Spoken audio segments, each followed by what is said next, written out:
Graça e paz para todos meus irmãos em graça, para todos aqueles que irão participar mais de um conteúdo deste canal. Me chamo Carlos Gomes do canal Democracia Espiritual aqui de João Pessoa, Paraíba.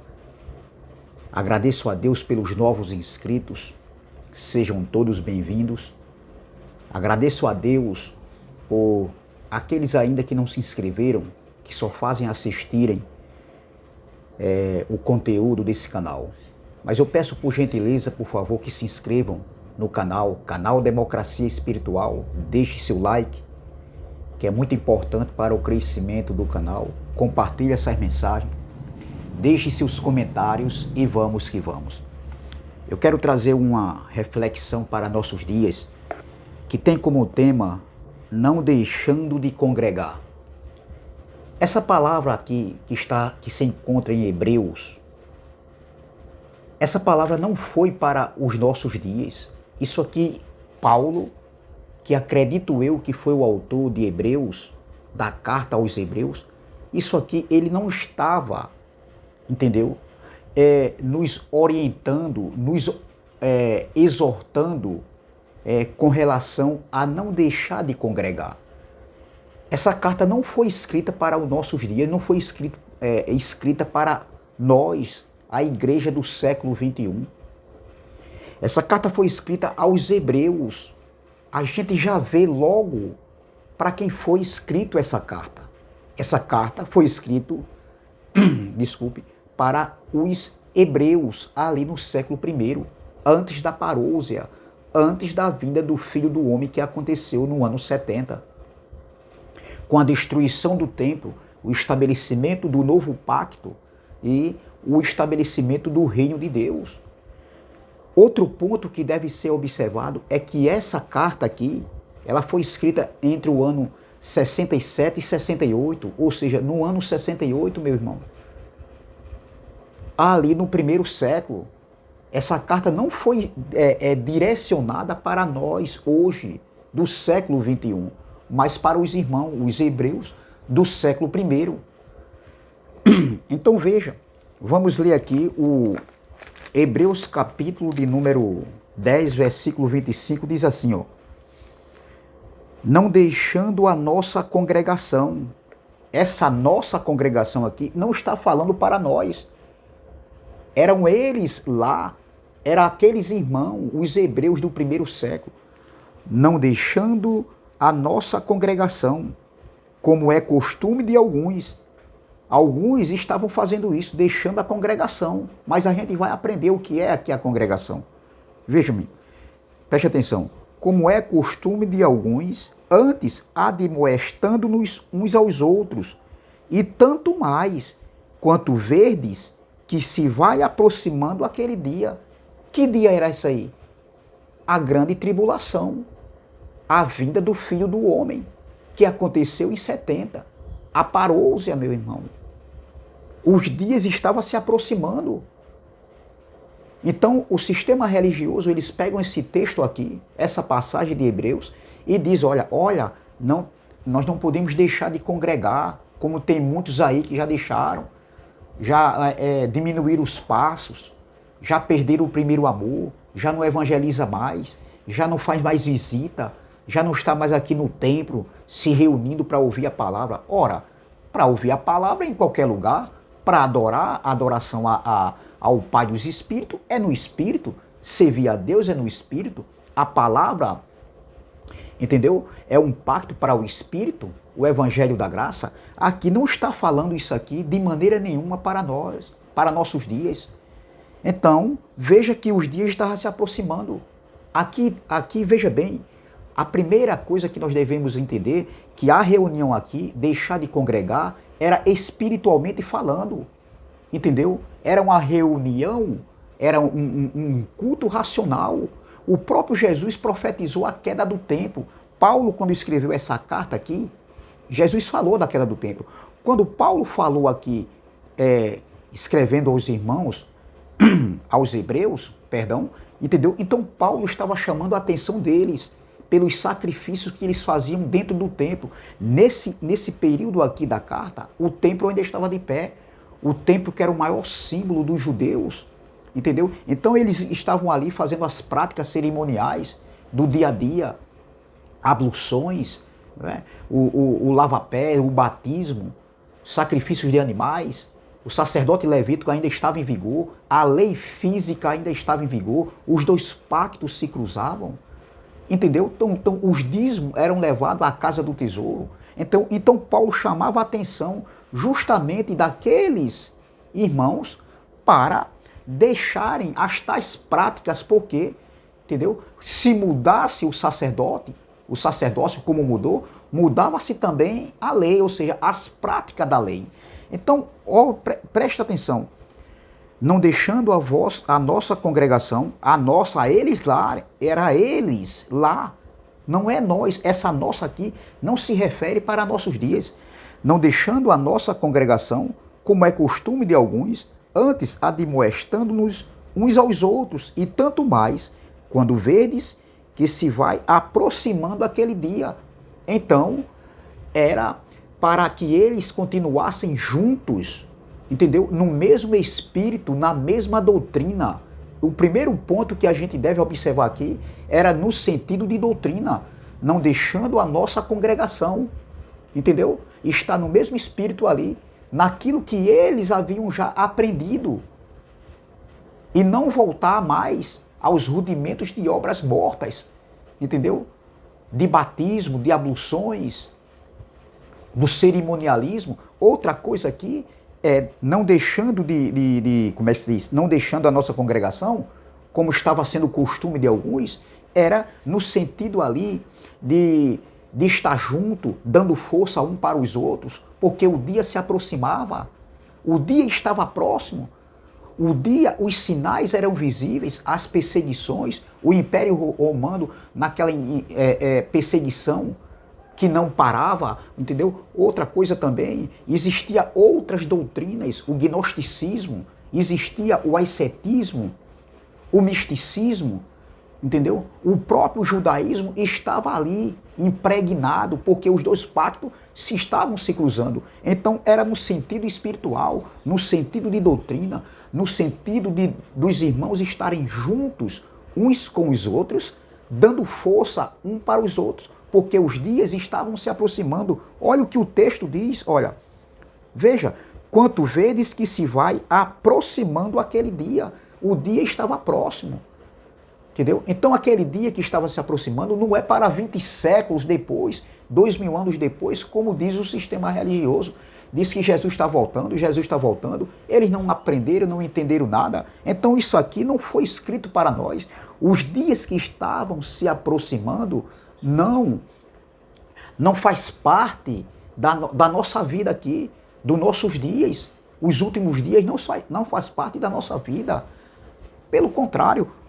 Então era nisso aí, meu irmão, que Paulo estava falando aqui, alertando aqueles irmãos, os hebreus, porque os dias estavam se aproximando, entendeu? Existia também aquela comunhão entre eles, também, entendeu? De não deixando a congregação.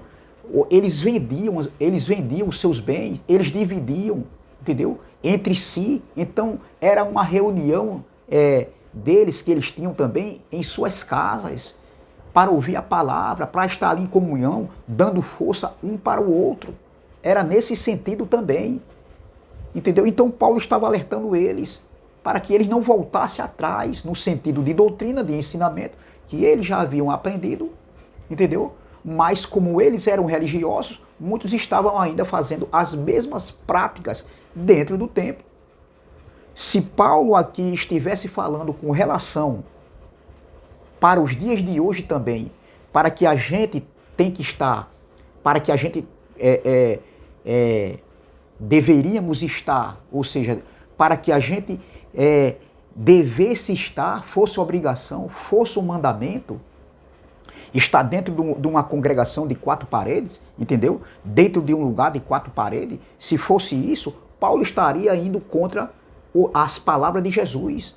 Paulo estaria contra, ou seja, qualquer autor que escreveu Hebreus, porque para mim foi Paulo, outros dizem que foi Apolo, eu não sei, para mim, no meu entendimento, que também não quer dizer nada, para mim foi Paulo. Então, se Paulo ou Apolo, ou seja quem for que escreveu os Hebreus, para mim foi Paulo, digo mais uma vez, tivesse falando isso, que era para a gente estar hoje também dentro de um templo, de uma congregação, entendeu? Para se reunir, não poder, para não deixar de congregar. Se isso fosse um mandamento, Paulo estaria contra as palavras de Jesus. Ele estava colocando as palavras de Jesus de Nazaré, o Jesus da carne, quando ele falou para aquela mulher samaritana, vamos ver? João. Então o autor estaria contra, meu irmão, o que Jesus falou. Porque a adoração não é numa área geográfica. A adoração a Cristo, servir a Cristo, é no Espírito, é na nossa consciência. Veja o que Jesus falou para aquela mulher, a mulher samaritana ali, o encontro de Jesus com aquela mulher samaritana, veja. Olha o que ela vai dizer aqui, ó. Disse a mulher, João capítulo 4, versículo 19. Disse-lhe a mulher, Senhor, vejo que és profeta. Veja que aqui, no momento dessa fala que eu estou lendo, aqui já estava tendo um discurso, uma conversa entre Jesus e a mulher. Isso aqui foi há 2000 anos atrás, antes da cruz, ali no primeiro século, Jesus teve essa fala, entendeu? Com essa mulher em particular. Então veja, disse-lhe a mulher, Senhor, vejo que és profeta. Porque Jesus tinha falado para ela, entendeu? Que ela já tinha tido 5 maridos, e o que ela estava com ele agora, nenhum era dele. E ela disse que ele falou a verdade. Entendeu? E Jesus também se admira com ela, dizendo assim, falaste a verdade. Ela disse, eu não tenho marido. Disse, falaste a verdade. Porque para Deus, o Pai, ou seja, para o Pai dos Espíritos, hoje também, o que importa é falar a verdade. É andar na verdade. É ensinar na verdade. Dentro da verdade. E não na manipulação. E não na mentira. Aí veja, o versículo 19. Disse-lhe a mulher, Senhor, vejo que és profeta. Nossos pais adoraram neste monte, e vós dizeis que é em Jerusalém? Olha, nossos pais adoraram neste monte, e vós dizeis que é em Jerusalém, o lugar onde se deve adorar? Olha, está falando de adoração. Veja que está falando de adoração, meus irmãos. Preste bastante atenção. Eu vou ler o versículo 19 novamente. Disse-lhe a mulher, Senhor, vejo que és profeta. Nossos pais, olha, os pais delas, né? Nossos pais adoraram neste monte. E vós dizeis que é em Jerusalém o lugar onde se deve adorar? Adorar a Deus? Adorar a Deus em espírito e em verdade, meu irmão. O próprio Paulo falou isso, o culto é racional. Jesus também falou. Olha, continuando. Disse-lhe Jesus, mulher, crê-me que a hora vem e em que nem neste monte, nem em Jerusalém adorarás o Pai. Olha, está falando de adoração. Vós adorais o que não sabeis. Nós adoramos o que sabemos, porque a salvação vem dos judeus. Presta atenção, está falando de adoração. O contexto está falando sempre aqui de adoração. Adoração ao Pai. Continuando, versículo 23. Mas a hora vem, e agora é, em que os verdadeiros adoradores, está falando de adoração, adorarão o Pai em espírito e em verdade, o glória. Porque o Pai procura a tais que assim o adorem. Se está falando dos verdadeiros adoradores, é porque existe os falsos adoradores, aqueles que não agradam a Deus. Então veja, vamos continuando. Deus é espírito e importa que o adorem em espírito e em verdade. Entendeu? Jesus disse nem no monte e nem em Jerusalém. O Pai é espírito e ele está procurando os verdadeiros adoradores que o adorem em espírito e em verdade. Será que é preciso desenhar? Não é um mandamento você estar no lugar de 4 paredes. Também nós não estamos contra a quem se reúne. Eu bem queria estar me reunindo hoje, amanhã ou depois em um determinado lugar, entendeu? Não como mandamento, não como obrigação, não como uma ditadura, uma regra ditada por um homem, não, por um líder religioso, não. Mas eu queria estar no lugar, me reunindo para ouvir uma graça limpa, uma graça pura, uma graça sem mistura, uma graça sem retoques, uma graça sobre graça, em espírito e em verdade, porque a graça, o evangelho da graça, entendeu? É uma democracia espiritual. Foi para a liberdade que ele nos libertou. Nós já nascemos com essa liberdade, só que nós não sabíamos, meu irmão. Nós temos essa liberdade, o direito de ir e vir, uma liberdade de expressão, uma liberdade de adorar o Pai em qualquer lugar, na sala, no banheiro, na cozinha, na rua, num shopping, num avião, num navio, em qualquer lugar, meu irmão. Agora, é bom nós se reunirmos, sim, com os irmãos, uma reunião social, e depois aquela comunhão, aquele ambiente bom e gostoso, né? Sem hipocrisia, né? Sem falsidade, entendeu? Então nós se reunirmos ali é muito bom, e depois a gente ouvir uma palavra da graça limpa, pura, sem mistura, sem lei, sem fermento, sem véu. Então, presta atenção, quando voltando para Hebreus 10, versículo 25, vamos ler novamente, não deixando a nossa congregação, eles lá, eram os hebreus, não é o povo brasileiro, não estava falando do povo da Alemanha, dos Estados Unidos, da França, da Argentina, não, meu irmão. Olha aqui, ó, a carta foi escrita aos irmãos, aos hebreus, ali no século I, é muita desonestidade. Ou então esses homens não sabem nada de Bíblia, meu irmão. Realmente eles não souberam, eles não sabem separar o que é texto o contexto do texto, o contexto cultural, o contexto histórico. Eles não sabem separar, eles não aprenderam o que é datação, o tempo verbal, para quem foi escrito a carta, entendeu? Quem foi o destinatário, entendeu? Quem eram os ouvintes que deveriam ouvir essa carta. Então veja, vamos lá. Não deixando a nossa congregação, como é costume de alguns, antes admoestando-os uns aos outros, e tanto mais quanto vedes que se vai aproximando aquele dia. Então Paulo não estava falando aqui de se reunir num templo, numa área geográfica como uma obrigação. Aqui estava falando de doutrina, da espiritualidade. O culto é racional. Existia o gnosticismo, o ascetismo, existia outras doutrinas ali sendo ensinadas, entendeu? Existiam os fariseus, entendeu? Existia o judaísmo, e Paulo estava alertando os irmãos para não voltarem às mesmas práticas do que eles haviam antes feito, que eles faziam, que eles praticavam. Mas esse povo se tornou religioso e estavam fazendo ali no templo as mesmas práticas cerimoniais da lei de Moisés. E Paulo estava chamando a atenção. E muito mais que os dias estavam se aproximando. Então, eles estando juntos uns dos outros, na divisão do pão, ali em comunhão um com os outros também, dando força um para os outros, entendeu? Então, eles iriam passar ali por aquela perseguição, pela grande tribulação que estava se aproximando. Os dias estavam se aproximando. É muito claro. E aqui no versículo, vamos ler, no versículo 25 ainda, olha, não deixando a nossa congregação, como é costume de alguns, antes admoestando-nos uns aos outros, e tanto mais quando vedes que se vai aproximando aquele dia. O dia estava se aproximando. Então, se o dia estava se aproximando no tempo de Paulo, aqui, quando ele escreveu essa carta no ano 68, antes do ano 70, antes do juízo de Deus, que foi a grande tribulação com a destruição de Jerusalém, a queda do templo, para estabelecer o pacto da graça, estabelecer o reino de Deus.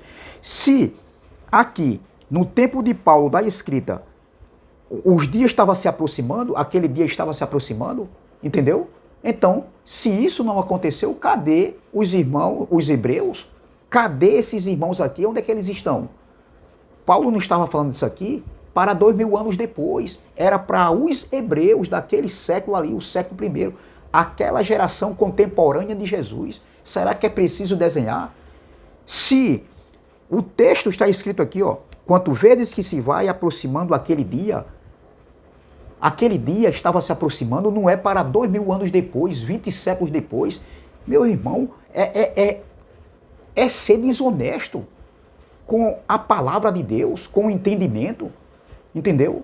E ainda aplicar isso na nossa vida como se fosse uma obrigação. Não, nós não somos contra. Agora, nós não somos também obrigados a ir. Se a gente quiser ir, a gente vai também. Se não quiser ir, a gente não vai. A adoração é no Espírito. Entendeu? Veja o que Paulo falou em Filipenses com relação à adoração. A adoração é no Espírito. Veja, Filipenses capítulo 3, versículo 3 diz assim, ó. E servir a Deus é no Espírito também. Veja que Jesus falou que adorar o Pai era em Espírito e em verdade. A adoração para aquela mulher não era nem no monte e nem no templo. Olha o que Paulo diz, Filipenses 3, versículo 3 diz, ó. Porque a circuncisão somos nós. Ele lá, Paulo dizendo, que servimos a Deus em Espírito. A circuncisão somos nós, lá no tempo de Paulo. Porque servimos a Deus em Espírito. A adoração é no Espírito. A palavra é Espírito. O pacto é para o Espírito. Servir a Deus é no Espírito. Adorar a Deus é no Espírito. O Pai é Espírito. Os filhos são Espíritos. Somos Espírito revestido de carne que viemos numa peregrinação. Será que é preciso desenhar isso, minha gente? É tão simples pregar o Evangelho da Graça.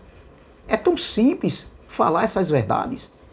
Veja, então Paulo estaria, né, entrando em controvérsia. Estava o quê? Paulo estaria colocando as palavras de Jesus, quando ele falou para a mulher samaritana, para aquela mulher samaritana ali, naquele encontro, Paulo estava colocando as palavras de Jesus por terra, e até também o que ele falou, servir a Deus é no Espírito. Ele também falou em Romanos 12, 1, 2, que o culto é racional, é aqui, ó, no entendimento. Não estava falando de reunião também, é outra passagem que ele diz que tem que vir, o culto é racional.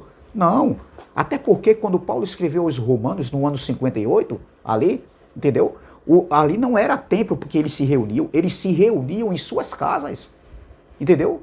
E Paulo, no capítulo 16, versículo 5, né, de Romanos capítulo 12, versículo 5, 16, capítulo 5, veja que eles se reuniam em suas casas. E Paulo, olha o que Paulo diz aqui, ó. Romanos capítulo 16, versículo 5, ó. Saudai também a igreja são pessoas, sempre foi pessoas e sempre será. Ó, saudai também a igreja que está em sua casa. Saudai a Epeneto, olha o nome do cara, meu amado, que é as primícias da Acaia em Cristo. Veja, saudai também a igreja que está em sua casa, saudai a Epeneto, meu amado, que é as primícias da Acaia em Cristo. Então, saudai a igreja aqui que estava em suas casas, naquelas comunidades. Então, quando Paulo falou do culto racional no capítulo 12, versículo 1 e 2, não estava falando de se reunir num lugar, numa área geográfica. Entendeu? O culto é racional, é aqui, ó, no entendimento, é na nossa mente. O pacto é para o Espírito, meu irmão, na nossa consciência, é no Espírito. Era isso que Paulo estava dizendo. Então, se isso aqui fosse um mandamento até para os dias de hoje, para nós, nos nossos dias, como diz os líderes religiosos, entendeu? Então, Jesus estava errado em dizer que a adoração era em qualquer lugar, não era nem em Jerusalém, nem no monte. Jerusalém era no templo. E Paulo também, quando ele diz que o culto é racional, é no raciocínio, na mente. Racional, raciocínio, é de mente. É no que tange no âmbito espiritual. Entendeu? É nesse sentido. Então, Paulo também estaria entrando em contradição, porque ele escreveu em Romanos 12, 1, 2, que o culto é racional, Filipenses 3, 3, servir a Deus é no Espírito, e agora, em Hebreus, ele escreve que tem que estar dentro de um templo, de 4 paredes. Doutor, vocês erraram, meus irmãos. Vocês que erraram. Não é que Jesus errou, não é que Paulo errou. Não faz sentido, meu irmão. Então veja, é muito claro isso aqui. Outra passagem aqui, em Hebreus 9, 26. Hebreus 9, 26, veja. Eram eles que estavam esperando. Eles estavam passando pelos últimos dias, vivendo os últimos dias. Não somos nós. Aqui nessa carta está recheada, falando dos últimos dias, perdão. Entendeu? Veja, Hebreus capítulo 9, versículo 28 diz assim, ó, assim também Cristo, oferecendo-se uma vez para tirar os pecados de muitos, tirou ou não tirou os pecados de muitos? Tirou. E hoje tem pessoas dizendo que tem até pecado da ingratidão. Onde é que está escrito isso na Bíblia, doutor? Pecado da ingratidão? Onde é que está escrito isso? Meu Jesus. Assim também Cristo, oferecendo-se uma vez para tirar os pecados de muitos, aparecerá segunda vez, ó, aparecerá. Estava para aparecer, era a parousia, era a manifestação, a vida do Filho do Homem que estava para acontecer. Olha, aparecerá segunda vez sem pecado. Na primeira vez que ele veio, ele foi para tirar o pecado de muitos. Na segunda, ele iria, e como aconteceu no ano 70, ele ia aparecer para iria aparecer a segunda vez sem pecados. O texto é claro. Ó. Assim também Cristo, oferecendo-se uma vez para tirar os pecados de muitos, aparecerá segunda vez sem pecado aos que o esperam para a salvação.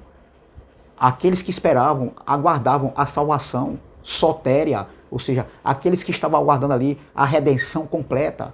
Entendeu? Então, se Jesus ainda vai voltar, cadê esses irmãos? Então também não tem ninguém mais, ainda não tem ninguém salvo, porque ele ainda vai aparecer. Não, ele já apareceu, ele já veio.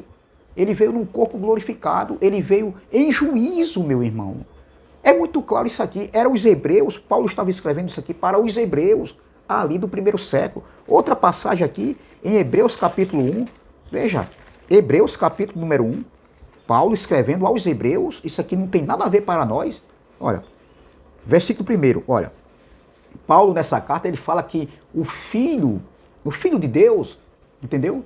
Cristo, entendeu? Ele é superior a Moisés, superior à aliança, à lei de Moisés, superior aos anjos, superior aos profetas, entendeu? Então Paulo estava querendo alertar, abrir a mente dos hebreus, que ainda estava, mesmo tendo aprendido, ouvido e recebido a palavra, mas eles estavam nas mesmas práticas religiosas, judaica, porque o templo ainda estava de pé.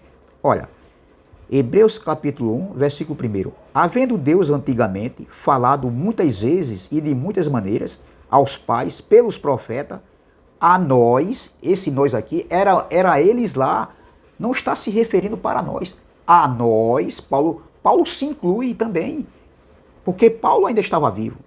Olha, a nós falou nestes últimos dias pelo filho, falou nestes últimos dias pelo Filho. Então, eles estavam vivendo os últimos dias. Os últimos dias estavam se aproximando, como Paulo falou em Hebreus 10, 25, o texto principal dessa mensagem. Então, eles estavam vivendo os últimos dias. Não éramos nós, não somos nós que estamos vivendo os últimos dias.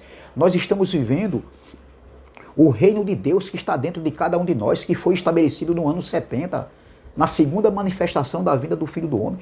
Nós estamos vivendo o pacto eterno, a graça, esse pacto que não termina. Não tem outro pacto para ser estabelecido. Entendeu? Então é muito claro, minha gente. É claríssimo isso aqui. Contra fatos não há argumento. Outra passagem aqui se encontra aqui em Hebreus, capítulo de número vamos ler aqui, Hebreus 10, 25. Novamente, Hebreus 10, 25. Aí a gente lê Hebreus 10, 25 e lê Hebreus 10, 37. Vamos lá? Preste atenção. Ó, Hebreus 10, 25, vamos ler o texto principal. Ó, não deixando a nossa congregação, ele já não é, isso aqui não está dizendo para nós aqui, isso aqui não está se referindo a nós. Não deixando a nossa congregação, como é costume de alguns, antes admoestando-nos uns aos outros, e tanto mais quanto vedes que vai se aproximando aquele dia. Olha, o dia estava se aproximando, não é para 2000 anos depois, não é para 20 séculos depois. Se o dia estava se aproximando, então não são 20 séculos depois que esses dias estavam se aproximando. Se eram os últimos dias, os últimos dias que eles estavam vivendo, não é para 20 séculos depois, 2000 anos depois, entendeu? Porque os últimos dias não pode ser para 20 séculos depois, para 2000 anos depois. É questão de raciocínio, de procurar raciocinar na palavra, no que está escrito.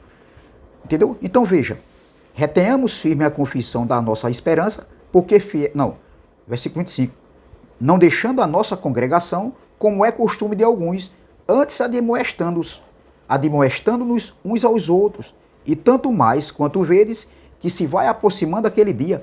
Versículo 37, porque ainda um pouquinho de tempo, olha, porque ainda um pouquinho de tempo, esse pouquinho de tempo é para 2000 anos, 2000 anos depois, ou é para aquele momento ali, para aquele século ali que estava se aproximando os últimos dias? Não se escreve últimos dias para 20 séculos depois, 2000 anos depois. Não se escreve, né, os dias que está se aproximando para 2000 anos depois, 20 séculos depois. Não se escreve, meu irmão, um pouquinho de tempo, entendeu? Não se escreve um pouquinho de tempo para 2000 anos depois, 20 séculos depois. Está errado a frase. Pergunte para um professor de português que ele vai lhe explicar. Ó, versículo 27, Hebreus 10, versículo 37, perdão. Hebreus 10, versículo 37. Porque ainda um pouquinho de tempo, e o que há de vir virá. Olha, e o que há de vir virá nesse pouquinho de tempo. Porque ainda um pouquinho de tempo, e o que há de vir virá. E não tardará. Veja, e não tardará. Então, esse não tardará estava falando dos últimos dias, que estava se aproximando. Esse não tardará aqui é para 2000 anos depois, 20 séculos depois? Não. Paulo estava escrevendo aos irmãos, aos hebreus. É muito claro isso aqui, minha gente. É questão de... agora, é muita desonestidade. É muita desonestidade. Mas eles não vão querer abrir mão, porque isso que eles falam, que Jesus está voltando, que Jesus ainda vai voltar, é para prender o povo dentro de suas gaiolas religiosas. É isso que acontece. Entendeu? E o que há de vir virá, e não tardará. E não ia tardar. Paulo disse, olha, os dias estão se aproximando, estamos vivendo os últimos dias. Olha, porque ainda um pouquinho de tempo, e o que há de vir, virá, e não tardará.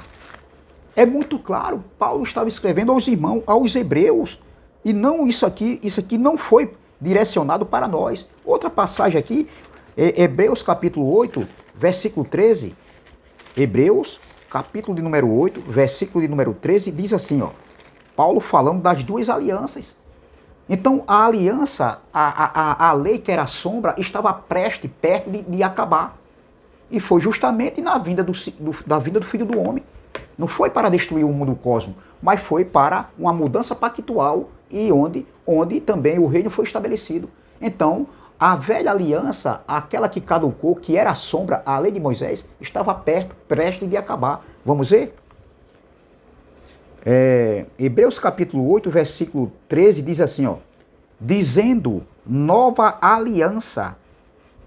Está falando, dizendo nova aliança. Envelheceu a primeira. Qual foi a que envelheceu? Qual foi a que caducou? A lei de Moisés. A antiga dispensação. Entendeu? Então, ela havia envelhecido, caducado.